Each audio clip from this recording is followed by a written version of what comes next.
Hello everyone, good morning. এটা ছিল আমার 9th day weight loss challenge. আমার ব্রণটা একটু একটু কমেছে দেখছি। দেন আর কি সকালে উঠে চা খেয়ে আবার চলে গেছিলাম পড়াতে। দেন আর কি ওয়েদারটা আজকের ভালো ছিল, তারপর পড়িয়ে বেরিয়ে একটু ওয়েদারটা দেখো। দেন আবার চলে গেছিলাম আর একটা পড়াতে। দেন আবার ব্যাক করছিলাম, তখন পড়িয়ে তখন প্রায় দুপুর 12টা। দেন বাড়ি এসে স্নান ধান করে লাঞ্চের জন্য বসে গেছিলাম।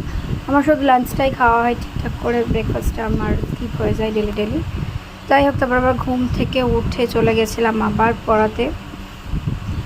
দেন পড়িয়ে বিদ্যেন্দু একটু এসেছিলো। আজকে আমি দেখো কোথায় যাচ্ছি, আমি গেছিলাম কোয়েল কিনতে, যেটা আমি রাতে ডিনার খেতাম। দেন আবার আমি পড়াতে ঢুকে গেছিলাম। দেন পড়িয়ে ওকে বাড়ি নিয়ে যাচ্ছিলাম, কারণ ওও খেত।